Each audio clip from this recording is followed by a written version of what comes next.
They told her they were dead. For 6 years, billionaire Evangeline Carrington mourned the twin daughters she was told had died in a car fire, alongside the man she once loved. She buried empty caskets. She built empires to numb the pain. But as her jet landed in New York that morning, nothing could prepare her for the impossible. Her ex-husband standing in the arrivals terminal, alive, holding the hands of two girls who looked exactly like her. They told her they were dead. For 6 years, Evangeline Carrington had lived with the searing ache of loss, the kind that seeps into bone and hollows out even the most powerful of women. She buried two tiny caskets that held nothing but ash and memory. She sold the brownstone in Brooklyn she once called home. She closed the door to motherhood and sealed it with concrete ambition. Carrington Global Holdings rose like a phoenix from her pain, dominating industries, buying out rivals, even turning her into the youngest self-made female billionaire in North America. But not a single headline ever erased the smell of smoke from her dreams. The jet landed with a whisper at JFK's private terminal. Evangeline stepped down the stairs in her dark gray trench coat, a symbol of business rather than warmth. Her stilettos clicked softly against the concrete as she walked toward the waiting black Bentley. Bryce, her 25-year-old assistant, kept pace beside her, eyes on the iPad. Your speech at Park Plaza is confirmed. Media's been rerouted to the private entrance. Dinner with Lucien Devereaux is rescheduled for Thursday. Oh, and your security team flagged something about... Bryce paused, narrowing her eyes at the terminal glass ahead. Evangeline didn't hear the rest. Her gaze had locked onto something, or someone, just beyond the sliding glass doors of the arrivals corridor. A man stood there, slightly hunched, worn coat draped over his shoulders. His hair was longer now, and he had a beard, but she would have recognized him even if the earth were crumbling around her. Jackson Avery. He hadn't aged like she thought he would. The anger she imagined fueling his years in hiding wasn't there. Instead, his face wore a kind of quiet desperation. But that wasn't what made her legs buckle. Beside him were two girls, twins, identical in every way to the daughters she buried. Matching navy coats, fox-shaped backpacks, wild curls that she herself once brushed every morning. One of them turned, looked straight at her, and smiled with heartbreaking familiarity. "Daddy," the girl said, tugging at his hand. "That's the lady from the photo on your desk." Evangeline's world tilted. She felt Bryce's hand graze her elbow, steadying her as her breath left her body like a punch to the gut. The sounds of the airport, the engines, the carts, the voices, all disappeared. Jackson's eyes met hers. For a moment no one moved. Evangeline tried to speak, but her lips parted without sound. Her vision blurred with sudden tears, and her knees threatened to give. The impossible was happening. Either she was hallucinating, or the greatest lie ever told was unraveling in front of her eyes. And then Jackson took a tentative step forward, girls still clinging to his hands. "We need to talk," he said, voice hoarse, barely audible through the glass. Evangeline didn't move. Her mind screamed questions, accusations, grief. But her heart only whispered one thing. Are they really mine? The silence between them stretched like a taut wire.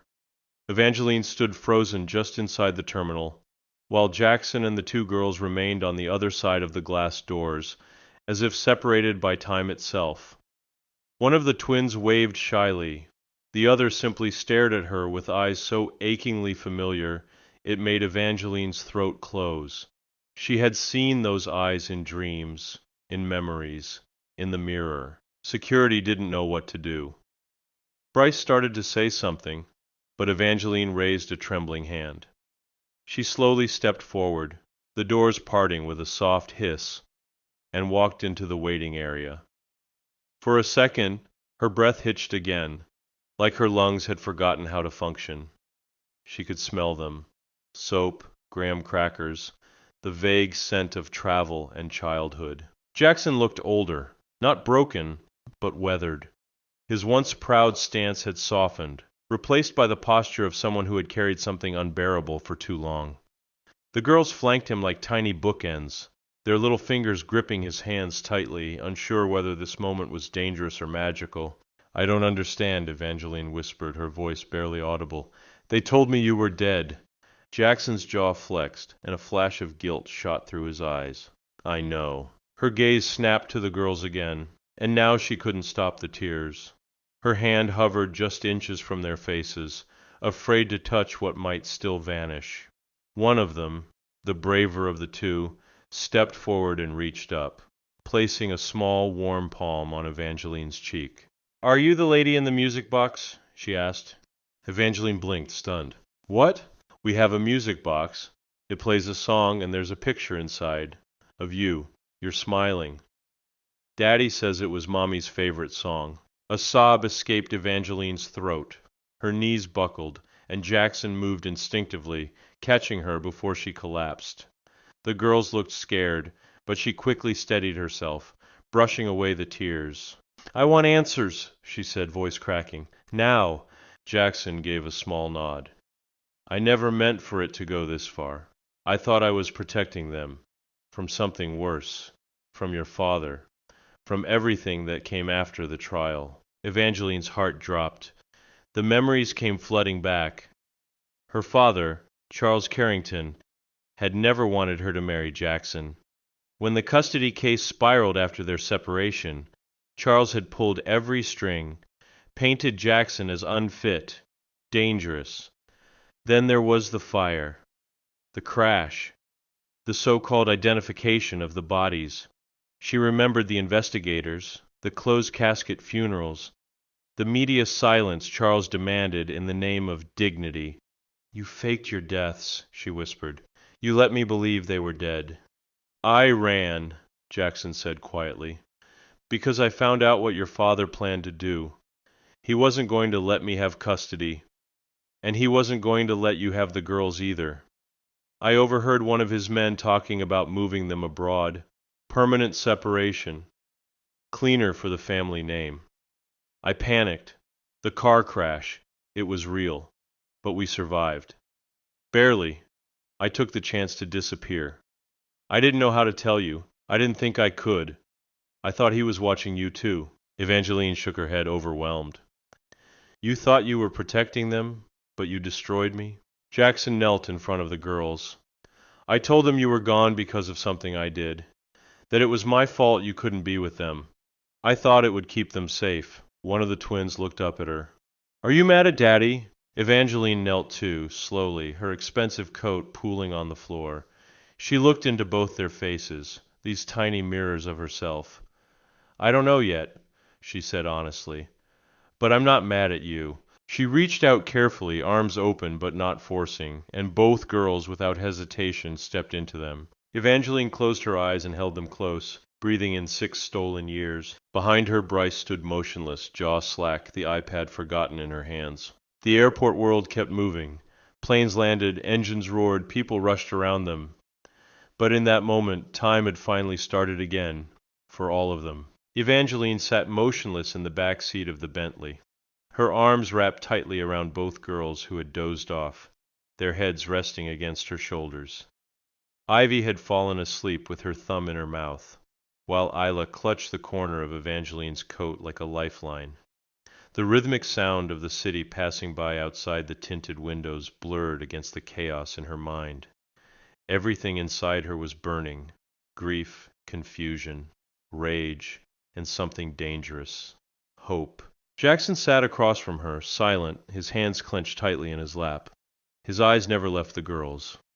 His entire posture radiated exhaustion, not just physical, but spiritual.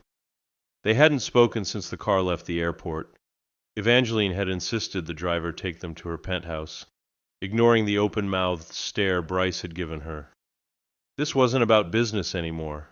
The world could wait. As they pulled into the underground parking beneath her Manhattan tower, the air shifted. Evangeline glanced at Jackson. "They need rest, and food, and clean clothes. We'll talk once they're settled." He nodded. "I packed a few things, just enough to get by." Her voice turned cold. "You had 6 years. You should have had more than enough." They rode the private elevator in silence. The girls stirred slightly as the doors opened into a sunlit living room overlooking Central Park. The space was pristine, luxurious, and utterly lifeless. There were no toys, no crayons, no warmth, only the scent of lemon polish and distance. Jackson laid down the small duffel he carried. Evangeline gently placed the girls on the large sectional couch, covering them with the throw blanket she never used. They didn't wake. "Start talking," she said without turning. Her voice was calm, but beneath it was a sharp edge honed by years of betrayal. Jackson exhaled. "After the crash, I didn't think we'd make it. The fire was bad. The car went off the road. They said the bodies were burned beyond recognition, but the coroner was paid off. Someone inside your father's circle. He wanted it clean, final. He wanted custody to end in ash." Evangeline turned to him now, eyes wide. "He paid them off? To say we were dead?" Jackson nodded. "I overheard the order a week before the accident. I didn't believe it. Then the crash happened, and I knew it wasn't random. We were meant to die, or disappear. So I ran. You let me think my daughters were dead, for 6 years. I thought I was saving them from being taken again. You don't understand what Charles was capable of." "I do," she snapped. "I was raised by him." He swallowed hard. "I tried to come back. Once, a year later, I drove past your company's headquarters. I saw security. I saw your father get into a black car. I was too scared. I couldn't risk them being found. I was still healing. So were they." She paced now, her heels echoing through the high-ceilinged room. "You didn't write? You didn't call? You didn't even try?" "I did," Jackson whispered. "I left a package, on your birthday, at the grave. It had pictures, a letter, but I don't know if it ever reached you." Evangeline stopped, her face went pale. 3 years ago? Yes, I never got it. For a long moment the room was utterly still. The only sound was the quiet breathing of the girls curled together on the couch. "Do they know?" she asked softly. "No," he said. "Not the truth. Just that something happened and I had to keep them away. They don't know about Charles, or the courts, or the money. I didn't want them growing up with hate." Evangeline looked at her daughters. Their cheeks were round and pink from sleep. Their lashes fluttered in dreams. She turned back to Jackson, voice low. "If they ever find out what really happened, they'll hate me too, for not fighting harder." "They won't," he said firmly, "because now they have you back." But the warmth of his words was short-lived, because Evangeline had just realized something terrifying. If Charles Carrington really had orchestrated all of this, then he hadn't just lied to her. He had destroyed every legal trace that those girls were even hers. And now that they were back, he wouldn't let that stand. The following morning, the sunlight pouring through the tall windows did little to warm the ice in Evangeline's veins. She sat at the breakfast bar, untouched coffee in front of her, as the sounds of soft laughter floated in from the next room. Ivy was giggling. Isla's voice chimed in with a question about pancakes. Jackson was cooking, something Evangeline couldn't remember ever seeing him do when they were married. He hummed softly under his breath, like this was normal, like this was life. But it wasn't normal. It was stolen time, borrowed from a past she never got to live. She opened her laptop and accessed the secure archive of her company's legal documents. Within minutes, she found exactly what she feared. Her daughter's birth certificates had been sealed, her name removed. Her father had filed an emergency guardianship order 6 years ago, citing her mental instability due to grief after the crash. It was signed off by a judge who no longer worked in the state. The paper trail led to a law firm in upstate New York, now dissolved. The entire thing had been buried. Her fingers trembled as she scrolled. Her name was nowhere. It was as if she'd never given birth at all. "Mommy?" The voice behind her made her snap the laptop shut. Ivy stood there in pink socks, holding a stuffed rabbit by the ears. Her curls were messy, and she looked at Evangeline like she wasn't quite sure what to call her yet. "Yes, sweetheart? Daddy says you used to sing to us?" Evangeline forced a smile that nearly broke her. "I did. Every night." "So can you again?" She swallowed hard. "Of course." That night, after the girls had gone to bed curled beside her on the king-size mattress she had slept in alone for so long, Evangeline stood by the window and watched the city glitter below. Jackson approached slowly, hands in his pockets. You found something. She nodded. They erased me, Jackson, legally. My father had my parental rights stripped and sealed without my knowledge. I don't even exist to them. If he finds out they're back in my life, he'll come for them again. His face darkened. Then we don't let him. You don't understand, she whispered. He still has connections in the courts, the media, the corporate world. He's buried scandals deeper than this. He'll spin it, say you kidnapped them, say I'm unstable again, that I lured you back to destroy what's left of our family. He'll make me look like the villain. Jackson stepped closer. Then we go public first. She stared at him. Are you insane? He shook his head. You're Evangeline Carrington. The world listens to you. You have power now. You don't have to hide behind fear. We tell the truth. On your terms. We do it together. She turned away, overwhelmed. And if it doesn't work? Then we fight. This time we fight together. That night, she didn't sleep. She lay awake between two tiny breathing miracles and watched the ceiling as the weight of it all crushed her chest. In the early hours of the morning, she sent a message to her head of legal affairs. I need a press team. Quietly. Begin preparing a public statement. Also, reopen my custody case from 6 years ago. I'm taking my daughters back. Her hands shook as she hit send. But for the first time in years, her fear felt smaller than her resolve. She was done grieving. Now she was ready to reclaim everything they stole. The press conference was scheduled for Friday morning at 9 a.m., discreetly arranged in the private conference hall of Carrington Global's flagship tower. Evangeline had instructed her team to leak nothing to the media until the last possible moment. If Charles Carrington found out what she was planning, he'd strike first.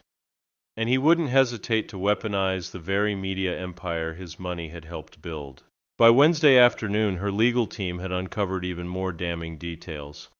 Her father hadn't just falsified documents.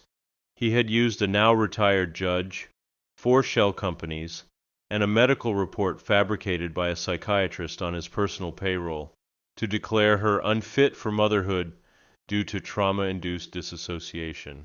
There were photos, staged ones, of her crying at the girls' graves, of her drinking wine alone in a hotel room on the anniversary of their deaths, of her missing shareholder meetings, likely from the period she spent sedated and barely functioning after the crash.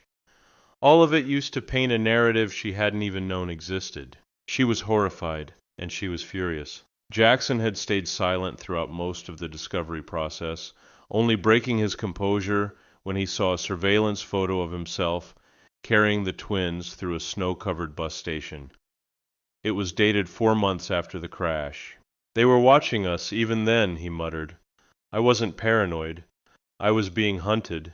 The girls, blissfully unaware of the war building around them, spent their days sketching on the balcony, feeding ducks in the park with Jackson, and asking Evangeline questions like, Do you know how to braid hair? Or, Why don't you have cartoons on your TV? Evangeline had started reading bedtime stories again, books she hadn't opened in half a decade. The first time Ivy curled up beside her and fell asleep on her arm. She wept silently until dawn. But the peace was temporary. On Thursday morning, Charles Carrington called her personal line. She hadn't spoken to him in 4 years. The screen lit up with his name like a blade. She answered without a word. His voice was smooth, practiced, cruel. So, you found them. Her chest tightened. You knew I would. I was hoping you wouldn't, for their sake, for yours. You lied to me, she said coldly. You let me bury my own daughters while they were alive. You erased me from their lives. You were unstable. You would have ruined them. You were drowning in grief and incapable of making a rational decision. I did what had to be done. No, she hissed. You did what suited you. You wanted them gone because they connected me to Jackson, because you couldn't stand the idea that I chose love over your legacy. He chuckled darkly. You're planning to go public, aren't you? I am. There was silence. Then, you do that, and I'll take them again. This time legally. I'll bury you in litigation so deep you'll choke on it. I made you. I can unmake you. Her voice shook, but she didn't flinch. Try. She hung up and turned to Jackson, who had been listening quietly from across the room. What did he say? He asked. He's going to war. Jackson stepped closer. Then so are we. By nightfall, Evangeline had signed a sworn affidavit. Her legal team had begun filing the motion to reverse the custody ruling and unseal the falsified documents. And the next morning, at precisely 9 a.m., she stepped in front of the cameras in a gray suit, her voice steady and her hands clasped. Jackson stood to the side, the girls out of sight in a separate room. She told the world everything. The lies, the grief, the betrayal, the theft of her children. She didn't cry, she didn't rage. She simply told the truth. And by the time she finished, the world believed her. Because for the first time in her life, Evangeline Carrington wasn't protecting her empire. She was protecting her daughters. The fallout was immediate. By the time Evangeline returned home from the press conference, the media had erupted. Major outlets aired her full statement without edits. Headlines screamed across every platform. Billionaire CEO reveals stolen children cover-up. Carrington family scandal explodes. Charles Carrington implicated in falsifying death and custody records. The truth had finally been dragged into the light, and it was blinding. But with truth came retaliation. That same night, a team of uniformed officers arrived at Evangeline's penthouse with a court order. Jackson stood protectively in front of the girls, who clung to each other, terrified. The officers tried to explain they were executing a temporary removal of the children pending an emergency custody review. The document bore the signature of a federal judge, one suspiciously connected to a firm Charles Carrington had invested in. It was a last-ditch move, desperate, dirty. Evangeline didn't blink. She called her chief counsel, who arrived within minutes with a counter-order from a different judge. This one prepared in anticipation of such a move. After 3 hours of legal standoff and a phone call to the Attorney General himself, the police left empty-handed. But the damage had been done. The girls were shaken. Ivy cried herself to sleep. Isla asked if they had done something wrong. That night, Evangeline sat on the edge of the bed with both girls huddled beside her. "You didn't do anything wrong," she whispered, brushing their hair back gently. "People who are afraid of the truth sometimes try to make others afraid too. But I'm not going to let anything happen to you again. I promise." Jackson stayed silent in the doorway. His eyes glistened, not from fear, but from something deeper. Shame. Regret. A silent apology he still didn't know how to speak. The next morning, Evangeline's legal team went on the offensive. Depositions were filed, subpoenas sent. One of her father's former attorneys flipped, providing an email chain proving Charles knew the girls were alive and had actively participated in covering up their identities. Even the coroner who signed the death certificate came forward under threat of prosecution. Still, the court battle ahead was enormous. Her father was pushing to declare her an unfit influence, claiming her sudden reappearance in the girls' lives had caused them psychological distress. He claimed Jackson had kidnapped them, and that Evangeline's association with him proved her instability. He painted them as two toxic parents trying to tear their daughters apart for revenge. But Charles hadn't anticipated one thing: the girls themselves. During a preliminary hearing behind closed doors, a child psychologist interviewed Isla and Ivy separately. The sessions were recorded for court review. What came back stunned everyone. "I don't think she's a stranger," Isla had said softly. "She smells like someone I remember from a dream. It felt like home." "She sings the music box song," Ivy added, "the one with the dancing stars. I only heard it in my dreams before we met her." And then, as the psychologist gently asked if they wanted to live with their mother, both girls answered the same way, without hesitation. "Yes, with Mommy and Daddy together." When the judge watched the video, something changed. On Friday evening, just before midnight, Evangeline received a sealed envelope by courier. She sat at the kitchen table, hands trembling as she opened it. Jackson stood beside her, one hand resting lightly on her shoulder. The court had ruled in her favor. Not only was she restored as the girl's legal guardian, But Charles Carrington was placed under federal investigation for obstruction of justice, perjury, and conspiracy. He was barred from contacting the children in any way, pending trial. For the first time in years, Evangeline cried not from grief, but from relief. She went to the girls' room, where they lay tangled in blankets and plush animals, and kissed each one gently on the forehead. They were hers again. Not because the court said so, not because her name was back on a certificate, but because they had chosen her, and she had chosen to fight for them. The days that followed were filled with an unfamiliar quiet, one that wasn't empty, but healing. The press had backed off after Evangeline's publicist issued a firm request for privacy while the girls adjusted. Public support had flooded in, from working mothers to senators, from childhood abuse survivors to women's rights organizations. Social media campaigns with hashtags like #Justice for Isla and Ivy and #Mother Reclaimed began trending worldwide. Inside the penthouse, life shifted, not into chaos, but into something warm and real. Evangeline started working from home, turning her boardroom into a makeshift art studio for the girls. Crayon drawings now littered her sleek marble counters. There were glitter stains on her designer carpets. Her once sterile kitchen now smelled of peanut butter and pancakes. She found herself waking early, not to check emails or join a global call, but to braid Ivy's hair and find Isla's missing sock. Jackson stayed too, at first on the pull-out couch in the guest room, but slowly, gradually, the wall between them began to crumble. He cooked, told bedtime stories, and sat beside Evangeline long after the girls were asleep, sipping tea and speaking gently about the 6 years they had both lost. One night, as the snow fell softly against the city skyline, he handed her a folded envelope.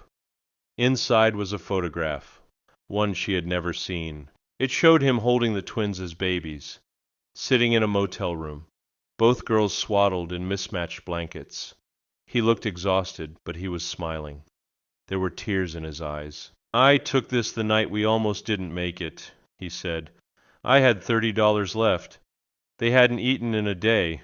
I thought I'd failed them already. But Ivy smiled at me, just for a second. That's when I knew I'd do anything, anything to keep them safe." Evangeline stared at the photo in silence, her chest tightening. "You did what you thought was right. I should have told you sooner. I should have trusted you could survive the truth." "I almost didn't," she admitted. They sat in silence for a long time. Then she whispered, "You don't have to sleep on the couch anymore." It wasn't a grand declaration. It wasn't forgiveness all at once, but it was something. Later that week, Isla and Ivy asked if they could visit the park where Evangeline used to take them when they were babies. She had never told them about it, but the memory had somehow survived. They walked together through Central Park that Saturday, bundled in coats, the wind crisp but gentle. The girls ran ahead, chasing each other through patches of snow, their laughter echoing off the bare trees. Evangeline watched them with a sense of awe and disbelief. For years she had filled her days with acquisitions, mergers, and billion-dollar decisions, convincing herself she didn't need anything more. But now, watching Ivy's curls bounce as she turned to call out, "Mommy, look!" she realized that her empire had always been incomplete without them. As they reached the bench she used to sit on years ago, Evangeline stopped and sat. Jackson joined her. "They remember," she said quietly. "Not just the photos. They remember the love." He nodded. "So do I." In the distance, Ivy slipped on a patch of snow and Isla reached down to help her up, both girls collapsing into a giggling heap. Evangeline smiled for the first time in years without it feeling forced. The pain hadn't vanished, but it no longer controlled her. She had lived through lies, through grief, through the erasure of everything she was. And now she was becoming whole again. Not because of what she'd built, but because of who had found their way back to her. This time no one was taking them away. The morning of the sentencing came 6 weeks later. The courtroom was packed with press, legal observers, and a handful of high-profile attorneys, quietly representing powerful interests who had once stood shoulder to shoulder with Charles Carrington. But not today. Evangeline sat near the front, flanked by Jackson and a discreet security detail. Her daughters weren't there. She had refused to let them step foot inside the place where the man who stole their lives would finally be held accountable. Ivy had cried that morning, afraid he might try to steal us again. Evangeline had held her tight and whispered, "He won't ever get near you again. I promise." The judge entered with solemn weight. Charles Carrington, once a titan of industry, sat at the defense table looking eerily calm, as if the power suit he wore could still bend reality around him. But he no longer looked untouchable. He looked small, finished. The prosecutor laid out every charge: conspiracy, fraud, witness intimidation, falsifying legal documents, obstruction of justice, and more. The forged death certificates, the illegal court filings, the bribes, the surveillance of Jackson and the girls, the paid-off psychiatrist, the plan to ship the twins to another country under new names. Every detail was supported by testimony, emails, and a paper trail so thorough even Charles hadn't tried to deny most of it. When the judge asked if there were any final statements before sentencing, Charles stood and turned toward Evangeline. The room hushed. "You think this makes you a mother?" he said, his voice sharp but shaking. "You let grief cripple you. I did what had to be done." Evangeline stood slowly, her heels clicking softly on the floor. "No, Father," she replied, her voice like polished steel.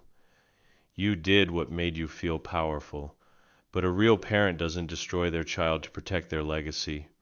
A real parent would have helped me stand, not buried me alive." The judge banged the gavel once. "Enough!" And then came the words that would echo through the legal world for years. "Charles Carrington, you are hereby sentenced to 32 years in federal prison without the possibility of parole." The gasp in the room was audible. Evangeline didn't move. She didn't cry. She didn't smile. She just breathed, deeply, fully, as if for the first time in years. Later, as she stepped out of the courthouse, the sun struck her face. Dozens of reporters clamored for comment, but she raised a hand and said simply, "Justice isn't about revenge, it's about truth. And today my daughters have it." That night, Isla and Ivy ran down the hallway of the penthouse with chocolate on their faces, chasing each other with paper wands they'd made from rolled-up drawings. Jackson sat cross-legged on the floor, building a lopsided Lego castle, while Evangeline, barefoot and wrapped in a thick sweater, stirred hot cocoa in the kitchen. As the girls collapsed on the couch in a fit of laughter, Ivy looked up and said, "Mommy, did we win?" Evangeline crossed the room and scooped her up, sitting with both girls wrapped in her arms. "Yes," she whispered, "we did." Jackson leaned back against the wall, watching them with tired, grateful eyes. There was a gentleness to him now, no longer hardened by years of hiding. Evangeline kissed both girls on the forehead, her voice soft but unshakable. "No more hiding, no more lies, just us together." The city sparkled outside the windows, but for once she didn't care about the deals or the towers or the global reach of Carrington Global. She cared only about the tiny arms around her waist, the heartbeat she could feel against her side, and the man she had once lost now sitting quietly in the home they had reclaimed. And as she sat in that living room, surrounded by the very life that had once been stolen from her, she understood something she hadn't known before. The greatest wealth she would ever have was finally back in her arms. In my opinion, the ending of this story carries a kind of emotional justice that goes beyond courtroom victories or public redemption. It's not just that Evangeline wins custody, or that Charles Carrington is imprisoned.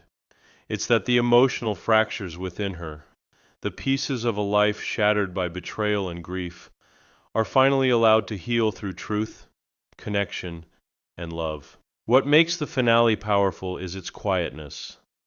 There's no dramatic revenge, no final act of spectacle. Instead, it ends in something much rarer: peace, a mother with her daughters, a family rebuilt not through perfection, but through raw honesty and perseverance. Evangeline's arc is one of the most painful kinds of transformation. She doesn't just reclaim her children, she reclaims her identity as a mother, as a woman who was once erased and silenced.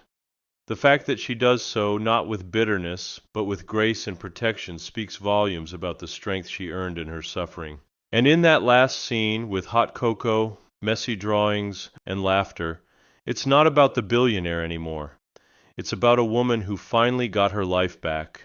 To me, that's the most shocking twist of all. That after so much darkness, she still chose love, and it chose her back.